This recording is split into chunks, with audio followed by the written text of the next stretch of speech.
Cheesy butter garlic চিকেনের রেসিপিটা আগের উইকেই শেয়ার করব বলেছিলাম, কিন্তু সবার কাছেই প্রথমে ক্ষমা চেয়ে নিচ্ছি রেসিপিটা আপলোড করতে দেরি হওয়ার জন্য।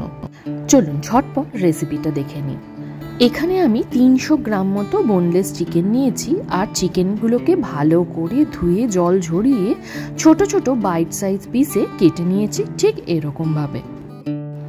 এবার চিকেনটার মধ্যে দিয়ে দিচ্ছি আন্দাজ মতো নুন, সাথে গোলমরিচের গুঁড়ো, তার সঙ্গে মিক্সড হার্ব কিছুটা, আর তার সঙ্গে দিলাম চিলি ফ্লেক্স। সঙ্গে অবশ্যই অ্যাড করলাম আদা, রসুন আর একটা কাঁচা লঙ্কা দিয়ে বানানো পেস্ট 2 চামচ, আর তার সঙ্গে দিয়ে দিলাম একটা গোটা ডিম। দিয়ে পুরো মিক্সটাকে চিকেনের সঙ্গে খুব ভালো করে মিশিয়ে রেখে দেব ঘন্টা 2 মতো।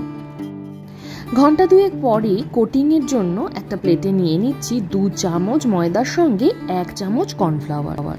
রেশিওটা ঠিক এরকম হবে। এবার চিকেনের পরিমাণ অনুযায়ী বাকি জিনিসগুলো অ্যাড করতে হবে। তার সঙ্গে নুন আর গোলমরিচের গুঁড়ো মিশিয়ে ভালো করে মিক্স করে নিলাম। এই চিকেনের কোটিংটা হবে একদম পাতলা, তাই ওই ম্যারিনেট থেকে চিকেনের পিসগুলো তুলে তুলে ওই ময়দা আর কর্নফ্লাওয়ারের মিক্সটার মধ্যে একবার করে রোল করে নিয়ে রেখে দেব।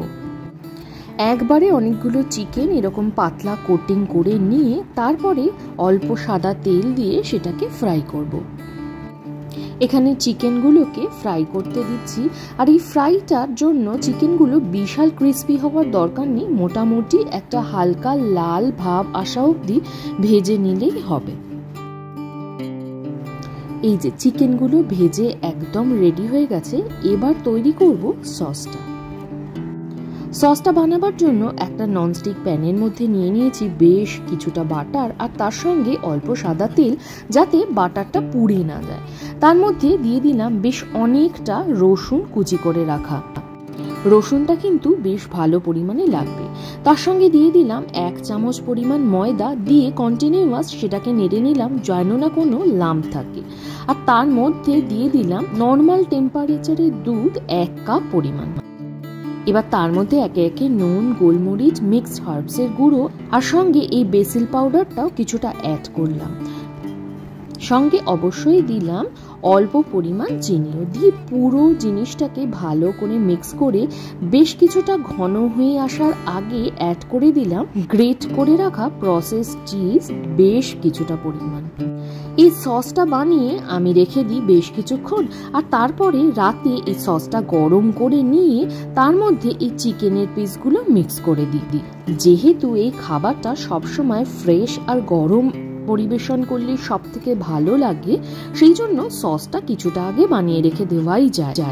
আর চিকেনগুলো সসের সঙ্গে ঠিক এরকম ভাবে হালকা কোটিং করে নিলেই রেডি হয়ে যাবে চিজি বাটার গার্লিক চিকেন। এটা টেক্সচারটা কিন্তু দারুণ সুন্দর হয়, সঙ্গে খেতে অসাধারণ ভালো হয়।